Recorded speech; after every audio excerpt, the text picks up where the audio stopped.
आचार्य पितृ पुत्रास्त्र च पितामह मातुला सौ सुराः पौत्रा श्यामला श्याला सम्बन्धी नस्ता एतान्त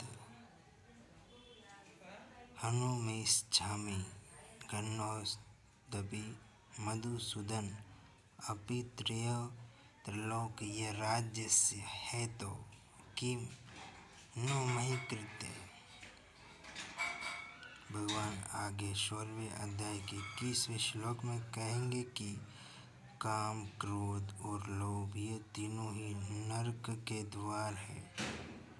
वास्तव में एक काम के ही ये तीनों रूप हैं। ये तीनों सांसारिक वस्तुओं, व्यक्तियों आदि का महत्व देने से पैदा होते हैं। काम अर्थात कामना की दो तरह की क्रिया होती है, इष्ट की प्राप्ति और अनिष्ट की निवृत्ति। इसमें इष्ट की प्राप्ति भी दो तरह की होती है, संग्रह करना और सुख भोगना।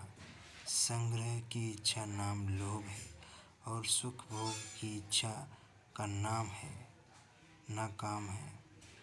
अनिष्ट की निवृत्ति में बाधा पड़ने पर क्रोध आता है, अर्थात भोगों की संग्रह की प्राप्ति में बाधा देने वालों पर अथवा हमारा अनिष्ट करने वालों पर, हमारे शरीर का नाश करने वालों पर क्रोध आता है, जिससे अनिष्ट करने वालों का नाश करने की क्रिया होती है। इससे सिद्ध हुआ कि युद्ध में मनुष्य की दो तरह से प्रवृत्ति होती है, अनिष्ट की निवृत्ति के लिए अर्थात अपने क्रोध को सफल बनाने के लिए, और इष्ट की प्राप्ति के लिए अर्थात लोभ की पूर्ति के लिए। परंतु अर्जुन यहाँ इन दोनों ही बातों का निषेध कर रहे हैं। अगर हमारे ये कुटुंबीजन अपनी अनिष्ट निवृत्ति के लिए क्रोध में आकर मेरे पर प्रहार करके मेरा वध भी करना चाहे तो भी मैं अपनी अनिष्ट निवृत्ति के लिए क्रोध में आकर इनको मारना नहीं चाहता।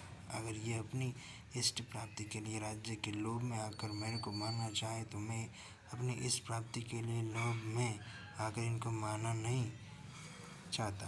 तात्पर्य यह हुआ कि क्रोध और लोभ में आकर मेरे को नरकों का दरवाज़ा मोल नहीं लेना।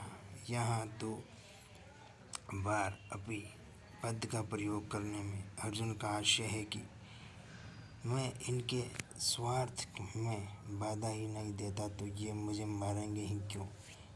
पर मान लो कि पहले इसने हमारे स्वार्थ में बाधा दी, ऐसे विचार से ये मेरे शरीर का नाश करने में प्रवृत्त हो जाए तो मैं इनको मारना नहीं चाहता। दूसरी बात, इनको मारने से मुझे त्रिलोक का राज्य मिल जाए, यह तो संभावना ही नहीं है। पर मान लो कि इनको मारने से मुझे त्रिलोक का राज्य मिलता हो तो भी मैं इनको मारना नहीं चाहता। संबोधन का तात्पर्य है कि आप तो दैत्यों को मारने वाले हैं, पर ये द्रोण आदि आचार्य और भीष्म आदि पितामह दैत्य थोड़ी है जिससे मैं इनको मारने की इच्छा करूं। ये हमारे अत्यंत नज़दीक खास संबंधी है। आचार्य, इन कुटुंबियों में जिन द्रोणाचार्य आदि से हमारा विद्या का हित का संबंध है, ऐसे पूज्य आचार्यों की मेरे को सेवा करनी चाहिए, उनके साथ लड़ाई करनी चाहिए। आचार्य के चरणों में तो अपने आप को, अपने प्राणों को भी समर्पित कर देना चाहिए, यही हमारे लिए उचित है।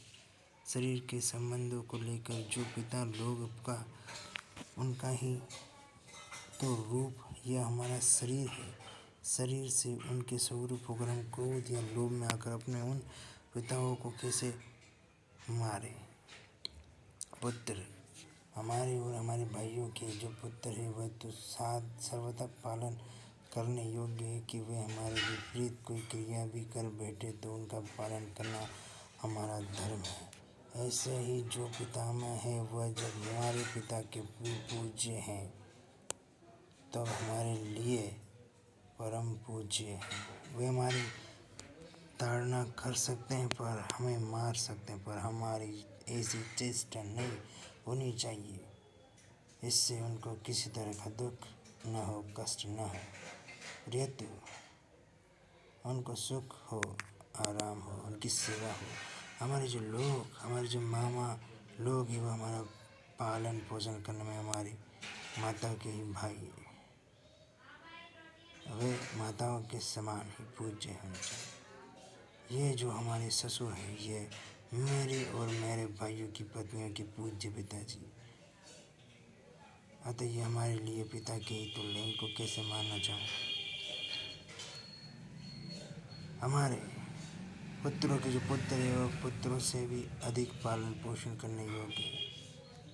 हमारे जो साले हैं, उनकी हम लोगों की पत्नियों के प्यारे भैया है, उनको कैसे मारा जाए। ये जितने संबंधी दिख रहे हैं, वो इनके अतिरिक्त जितने भी संबंधी है, उनका पालन पोषण सेवा करनी चाहिए, उनको मारना चाहिए। इनको मारने से अगर हम त्रिलोक के राज्य मिल जाए तो इनको मारना उचित है। इनको मारना तो सर्वथा अनुचित है। समान पुरुष लोक में अर्जुन ने 100 जनों को न मारने को 2 हेतु बताए। अब परिणाम की दृष्टि से 100 जनों को न मारना सिद्ध करते हैं। इस अगला श्लोक को हम अगले वीडियो में पढ़ेंगे।